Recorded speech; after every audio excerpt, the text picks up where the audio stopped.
Les principes du jugement de Dieu. On ne se sauve pas en jugeant les autres.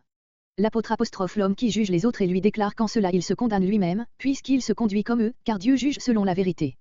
Croit-il échapper à son jugement ou méprise-t-il sa bonté qui le convie à la repentance? Par son endurcissement, il s'attirera un châtiment plus rigoureux, 1 à 5. Chacun recevra selon ses œuvres. Dieu réserve la vie éternelle à ceux qui persévèrent à faire le bien, la colère aux rebelles. Cette règle, il l'appliquera aux Juifs premièrement, puis aux Grecs, car il ne fait pas de différence entre les hommes, juin 2011. La loi ne confère pas un privilège à ceux qui la possèdent. Le péché commis dans l'ignorance cause la ruine, commis en connaissance de la loi, il conduit au jugement, car il ne suffit pas d'écouter la loi, il faut la mettre en pratique. Les païens qui font de même ce que commande la loi montrent qu'ils la portent écrite dans leur cœur, ils relèvent du tribunal de la conscience, comme il apparaîtra au jour où Dieu jugera les pensées secrètes, décembre 2016. Application de ces principes à la conduite des Juifs. Contraste entre leur connaissance et leur pratique. L'apôtre, apostrophant directement le Juif, énumère les avantages que lui vaut la connaissance de la loi et les qualités qu'il s'attribue, pour faire mieux ressortir le scandale de sa conduite, par laquelle il déshonore Dieu parmi les gentils, 17 à 24. La circoncision. Son utilité est nulle pour qui ne pratique pas la loi. L'incirconcis qui accomplit la loi jugera le circoncis qui la transgresse. La vraie circoncision est celle du cœur, le vrai Juif est celui qui l'est intérieurement, il reçoit sa louange de Dieu, 25 à 29. Réponse à une double objection. Les prérogatives des Juifs subsistent. Elles ne sont point supprimées par le fait que les Juifs sont égaux aux païens devant le jugement, car ils ont reçu en dépôt les oracles divins. En effet, si malgré cela un certain nombre de Juifs sont demeurés dans l'incrédulité, la fidélité de Dieu ne saurait être annulée par ce fait, il faut que Dieu soit véridique, tous les hommes dussent-ils être convaincus de mensonges, comme le dit l'Écriture, 1 à 4. Dieu n'est pas injuste en punissant. Dieu peut-il encore faire de l'homme, du Juif en particulier, l'objet de sa colère, s'il se sert du péché pour en tirer sa gloire? Oui, car le jugement du monde serait impossible si le fait que Dieu tire le bien du mal, l'empêchait de punir, 5 à 8. Verset 1.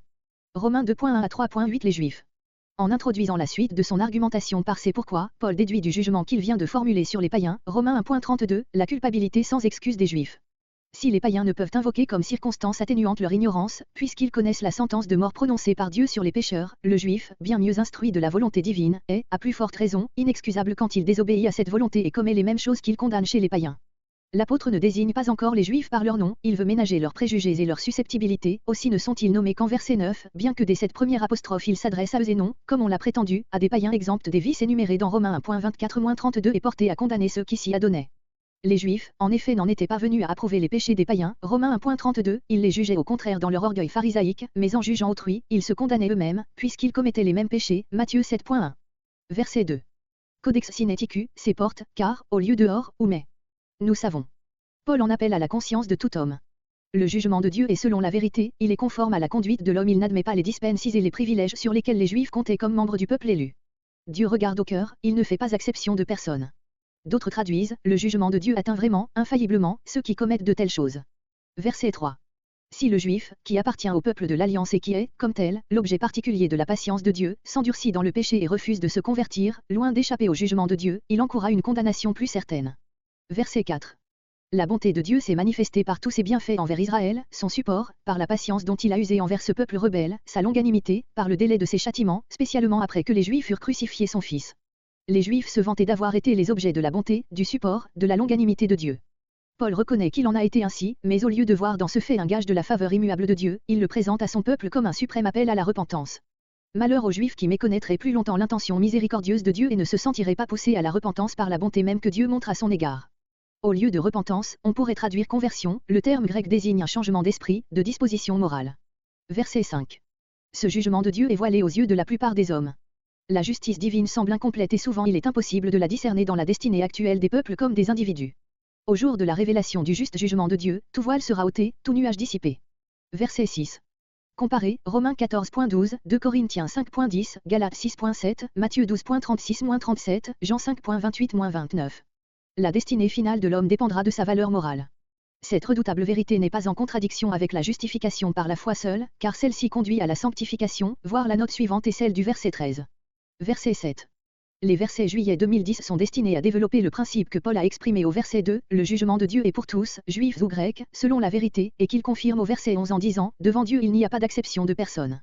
Il ne s'agit encore que du principe universel de la justice de Dieu et de la responsabilité de l'homme et nullement du moyen par lequel l'homme peut arriver à un état de justice et de sainteté, qui lui permettent de subsister devant Dieu. L'apôtre, à moins de se mettre en contradiction avec tout son enseignement et en particulier avec ce qu'il expose plus loin dans cet épître, ne peut vouloir dire qu'il y a des hommes qui, sans l'évangile et en s'appliquant par leur propre force à la pratique des bonnes œuvres, parviennent à la vie éternelle. Il déclare seulement que de l'état moral de l'homme, qu'il soit juif ou grec de race, dépendra la sentence prononcée sur lui au jour du jugement. Plus loin, il dira ce que Dieu a fait dans sa grâce pour rendre l'homme pécheur acceptable devant lui. En attendant, il oppose à l'esprit de dispute, au stérile savoir théologique, au désir d'avoir toujours raison, à l'orgueilleuse propre justice de ces juifs qui se croyaient assurés de leur salut, alors qu'ils désobéissaient à la vérité et obéissaient à l'injustice. Romains 1.18, 1 Pierre 4.17, une invariable persévérance dans le bien, comme condition indispensable pour obtenir la récompense céleste et avoir part à la vie éternelle. 1 Corinthiens 6.9-10. C'est aussi ce que fait Jacques 1.22-27, Jacques 2.14-26, et le Sauveur lui-même, Matthieu 19.16 et suivant, Luc 10.25 et suivant. Grec, PAR, ou en, persévérance de bonne œuvre. La persévérance dans le bien, Romains 15.4, 1 Thessaloniciens 1.3, 2 Corinthiens 1.6, est opposée à ces élans passagers dont les plus mauvais sont capables, mais qui s'arrêtent bientôt et ne portent pas de fruits. L'œuvre bonne n'est pas seulement une œuvre conforme à la loi, mais une œuvre dont les motifs sont purs et qui est inspirée par la foi, sans laquelle il n'est pas possible d'être agréable à Dieu. Hébreux 11.6. Quand l'apôtre dit que les fidèles, en persévérant en bonnes œuvres, cherchent gloire et honneur, il n'entend pas qu'il ait pour leur but autre chose sinon le Seigneur, ou qu'ils désirent quelque chose plus haute et plus excellente que lui. Mais ils ne peuvent pas le chercher, que quand ils ne prétendent et s'efforcent de parvenir à la béatitude de son royaume, de laquelle les mots ici mis contiennent une description. Calvin.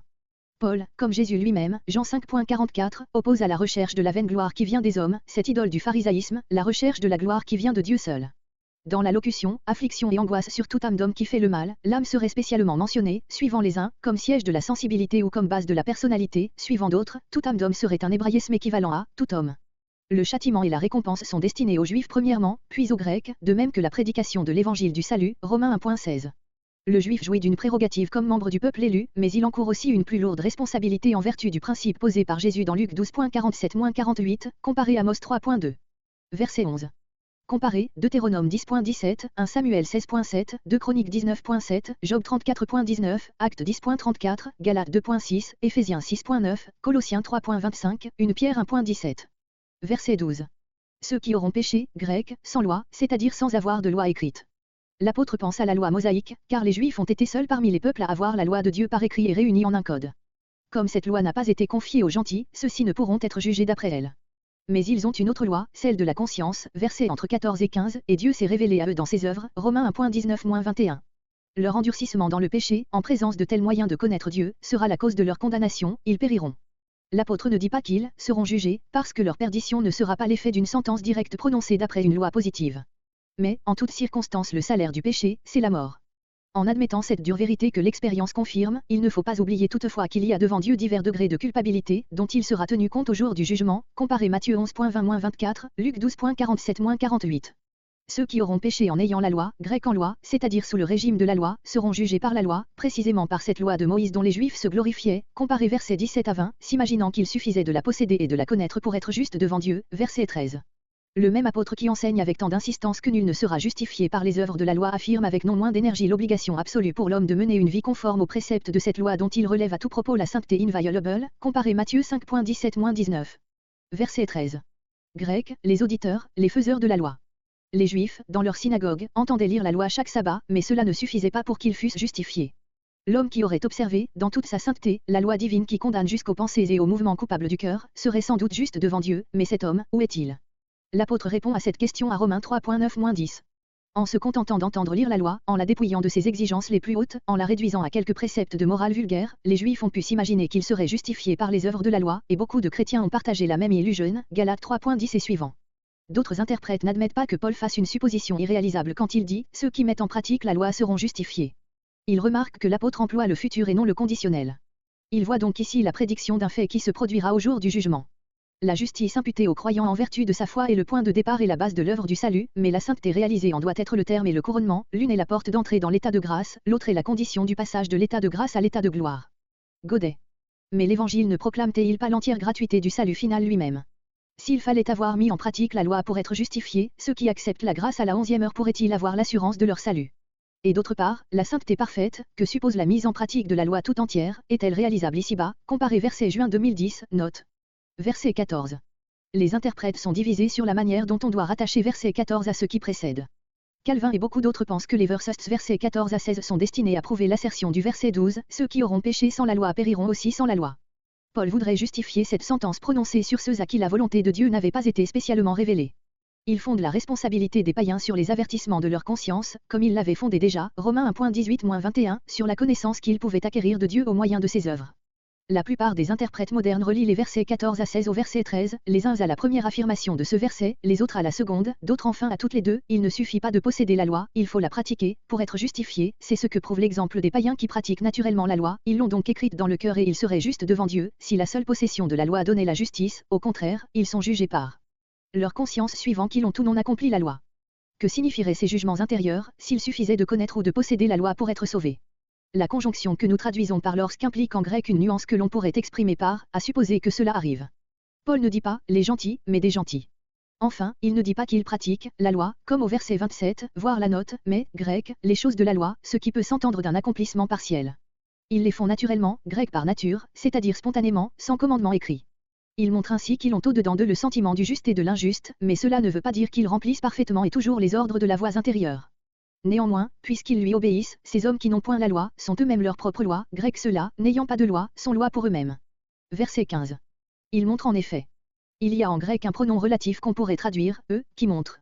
L'œuvre de la loi, c'est le contenu de la loi dans son unité, toute la conduite que la loi prescrit, tandis que, les choses de la loi, verset 14, c'étaient les préceptes de la loi dans leur multiplicité.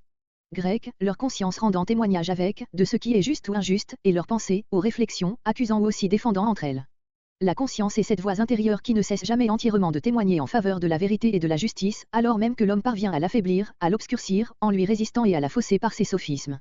Elle rend témoignage avec, c'est-à-dire, son témoignage est d'accord avec le fait que le gentil accomplit les préceptes de la loi, elle concourt avec lui à prouver que l'œuvre de la loi est écrite dans son cœur. Les pensées sont les conclusions que la raison tire des avertissements de la conscience, par elle, l'homme en tantôt accusé, tantôt aussi, mais plus rarement disculpé, quand il juge ses actes. Paul en appelle à ces discussions dont le cœur du païen lui-même est le théâtre et qui ont pour objet ses propres actes. Ces pensées elles-mêmes débattent entre elles sur la valeur morale des actes et de leur auteur. Il y a là, dans le cœur, un tribunal dressé, un avocat qui accuse, un autre qui répond, tout cela au nom d'un code lu, compris et appliqué comme le texte de la loi dans les débats des rabbins. Godet. D'autres entendent les expressions dont se sert l'apôtre non d'un débat intérieur, mais d'entretiens dans lesquels les païens discutaient entre eux la valeur morale de leurs actes. Verset 16. Entre verset 15 et verset 16 la construction est brisée, en sorte qu'il est difficile de savoir à quoi l'on doit relier verset 16. Plusieurs interprètes font des versets entre 14 et 15 une parenthèse et rattachent verset 16 au verset 13, ou aux dernières paroles du verset 12. Nous pensons plutôt que la mention du jour où Dieu jugera, accompagnée de l'indication spéciale que ce jugement portera sur les œuvres secrètes, grec choses cachées, des hommes, est en relation dans la pensée de l'apôtre, avec le tableau de la lutte que se livrent dans le cœur du païen les pensées qui, tour à tour, l'inculpent et le disculpent, verset 15. Actuellement, cette lutte n'apparaît pas au regard. Mais au jour du jugement, quand tous les secrets seront découverts, on verra combien elle a été réelle et suffisante pour établir la responsabilité des païens. Nous indiquons ce rapport en introduisant dans la traduction les mots, c'est ce qui apparaîtra, qui ne sont pas dans le texte. En énonçant les idées qui se pressent dans son esprit, Paul a omis ce membre de phrase, l'ellipse ne nous paraît pas trop forte pour être admissible. D'autres interprètes établissent la relation entre verset 15 et verset 16 en affirmant qu'il ne s'agit pas, au verset 16, du jugement dernier, mais du jugement moral exercé dans les cœurs par la prédication de l'Évangile, quand elle trouve de l'écho dans les consciences et y provoque ce débat entre les pensées que décrit verset 15. Ils invoquent deux raisons en faveur de leur explication. Il n'y a pas dans le texte, le jour où, mais, un jour que, ce qui équivaudrait à, lorsque, toutes les fois que. Le verbe peut être au présent, si on l'accentue différemment, les plus anciens manuscrits ne portent pas d'accent. Le sens serait alors, leurs pensées tantôt les accusent, tantôt aussi les défendent, lorsque, selon mon évangile, Dieu juge, par Jésus-Christ, les choses cachées des hommes. Ce qui s'oppose à cette explication, c'est que le terme, le jour, désigne toujours chez Paul le grand jour du jugement dernier, l'omission de l'article ne lui ôte pas ce sens technique, 1 Corinthiens 5.5, 1 Corinthiens 4.3-5, 1 Corinthiens 1.8, 1 Corinthiens 3.13, 1 Thessaloniciens 5.4, 2 Thessaloniciens 1.10, comparé Acte 17.31. Le complément selon mon évangile, comparé Galates 1.6-12, Galates 2.2, se rapporte au mot qui précède immédiatement, les choses cachées des hommes. L'enseignement de Paul, en abolissant la circoncision et les pratiques rituelles, qui étaient un élément essentiel de la justice légale des Juifs, faisait porter le jugement de Dieu uniquement sur les dispositions du cœur, sur les faits de la vie morale. Si l'on relie le complément selon mon évangile soit à, Dieu jugera, soit à, par Jésus-Christ, il faut donner à l'expression mon évangile un sens plus général, l'évangile que je prêche en qualité d'apôtre et qui est aussi celui des autres apôtres. Car l'idée que Dieu jugera le monde par Jésus-Christ était une croyance commune aux chrétiens d'origine juive et aux disciples de Paul. Mais le sens spécial que Paul donne ailleurs à l'expression « mon évangile » peut amener à penser qu'il oppose au légalisme formaliste des Juifs, qui se glorifiaient de leurs lois et de leurs pratiques extérieures, versets 17 et suivants, cette affirmation, qui est bien un trait essentiel de sa conception du salut, Dieu regarde au cœur. Il jugera les œuvres secrètes des hommes. Cette application nous paraît recommandée par l'ordre des mots, dans le texte grec et par le rapport que nous avons cru pouvoir constater entre versets 16 et verset 15. Verset 17. La construction de la phrase qui comprend les versets 17 à 24 est irrégulière, il n'y a pas de proposition principale qui réponde à la subordonnée introduite par « or, si ». D'après quelques interprètes, Paul aurait formulé cette proposition principale dans versets 21 et suivants et l'aurait introduite par donc, en oubliant qu'il avait commencé la phrase par « or, si ». Il nous semble plutôt que les versets 21 à 24 expriment encore les prémices du raisonnement et que la conclusion est sous-entendue après verset 24. Cette conclusion, que Paul juge oiseux de formuler, est « tu seras condamné, au jour du jugement, aussi bien que le païen ». Les prémices de la conclusion sont constituées par une double énumération, celle des privilèges dont se glorifie le juif, versets 17 à 20, et celle des contrastes qu'il y a entre ses prétentions et sa conduite, versets 21 à 24. Ces versets 17 à 24 développent le principe énoncé au verset 13, dans son application spéciale aux juifs. Au verset 17, Paul énumère les dons que le juif a reçus, son nom glorieux de juif, la loi, signe manifeste de la faveur divine, sur laquelle il croit pouvoir se reposer, Dieu enfin, dont il se glorifie, s'énorgueillissant dans la pensée que le Dieu qu'il invoque est le seul vrai Dieu. À la gradation des trois substantifs, juif, loi, Dieu, correspond celle des trois verbes, se nommer, se reposer, se glorifier. Godet. Verset 18. Au privilège énuméré au verset 17, le juif joint une supériorité de connaissance, qui en est la conséquence, tu connais la volonté de Dieu et, grec, tu éprouves les choses différentes, c'est-à-dire les choses qui diffèrent, les questions controversées de doctrine ou de morale, les partis qu'il faut prendre pour rester dans l'obéissance à Dieu, etc. D'autres traduisent, tu apprécies les choses les meilleures. Comparez Philippiens 1.10, où le même terme se retrouve. Verset 19. Tel est le rôle que le juif s'arroge en vertu de ses avantages et notamment parce qu'il prétend avoir dans la loi la formule, grecque la formulation, de la connaissance et de la vérité, c'est-à-dire posséder la connaissance et la vérité formulées parfaitement, revêtues de leur forme définitive. Verset 22. Le verbe que nous traduisons par s'approprier les dépouilles des idoles signifie proprement, piller le temple. Quelques commentateurs l'appliquent au culte que les Juifs célébraient dans le temple de Jérusalem et l'entendent soit des trafics illicites que les prêtres autorisaient par amour de l'argent, Matthieu 21.12-13, soit des fraudes pieuses que le peuple commettait dans ses offrandes, Malachie 2.8, Malachie 2.12-14, Malachie 3.8. Mais ces infidélités dans le service de Dieu pouvaient fort bien se concilier avec l'horreur des idoles. Or l'apôtre oppose celle-ci à la pratique qu'il reproche aux Juifs. Les temples dépouillés doivent donc être ceux des faux dieux. Les uns pensent qu'il s'agit d'attentats directs contre les sanctuaires païens, comparé Acte 19.37, d'autres estiment qu'il n'est pas prouvé que les Juifs commissent de tels attentats, qu'en tout cas ils devaient être rares et que d'ailleurs ils étaient inspirés précisément par la haine des idoles. Paul fait donc probablement allusion au brocantage et aux manœuvres, plus ou moins frauduleuses, par lesquelles les Juifs entraient en possession d'objets provenant des temples païens. Leur horreur des idoles ne les empêchait pas de considérer comme de bonne prise les objets précieux qui leur étaient consacrés. Verset 24. Ésaïe 52.5. Dans le texte hébreu, ce sont les princes païens qui blasphément le nom de l'Éternel en voyant son peuple exilé et captif. D'après la version des Septante, c'est la conduite des Juifs en exil qui provoque les blasphèmes des païens. Paul adopte ce dernier sens dans l'application qu'il fait ici de cette parole. Le nom de Dieu est blasphémé parmi les païens, parce qu'ils croient que Dieu approuve les abominations commises par les Juifs, Ézéchiel 36.20-23. Redoutable conséquence des infidélités des croyants. Que ce fait serve d'avertissement aux chrétiens, Romains 14.13, 1 Timothée 6.1, 1 Timothée 2.5. Les efforts des ennemis de Dieu nuisent moins à la cause de son règne que les fautes de ses serviteurs. Verset 25. Après verset 24, il faut sous-entendre, tu seras condamné au jour du jugement. Comparez verset 17, note.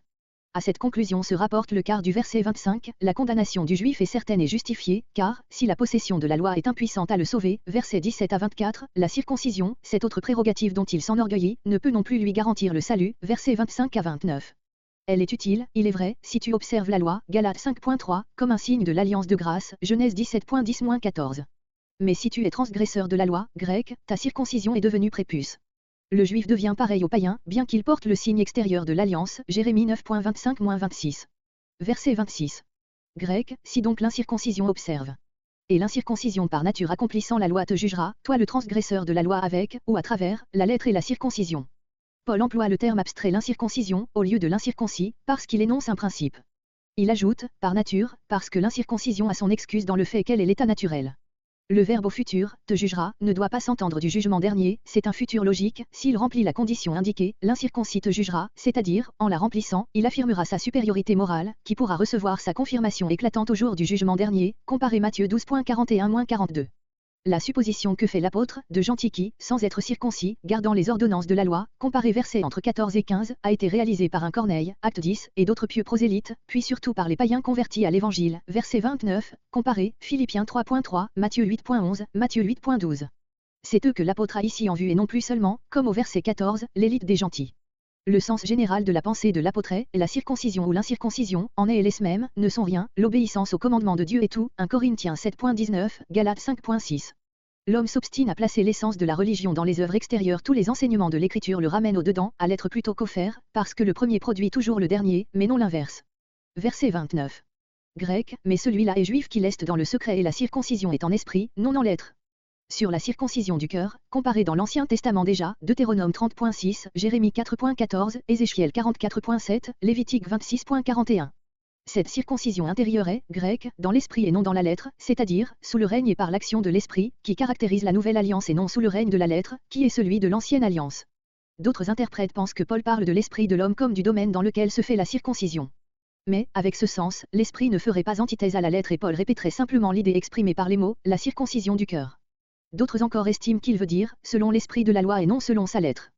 Ce qui se fait par l'esprit, c'est tout ce que Dieu opère en l'homme d'une manière surnaturelle, ce qui se produit selon la lettre, c'est toute œuvre d'homme, accomplie par la nature, sans l'esprit de Dieu. Luther. Ce contraste absolu, chercher la louange des hommes ou celle de Dieu, indique l'exacte mesure de ce qui est extérieur ou intérieur, vrai ou faux, vivant ou mort dans les œuvres d'un homme, Jean 5.44, Jean 12.43, 1 Corinthiens 1.31, 2 Corinthiens 10.18. La louange de Dieu deviendra manifeste au jour du jugement, 1 Corinthiens 4.5.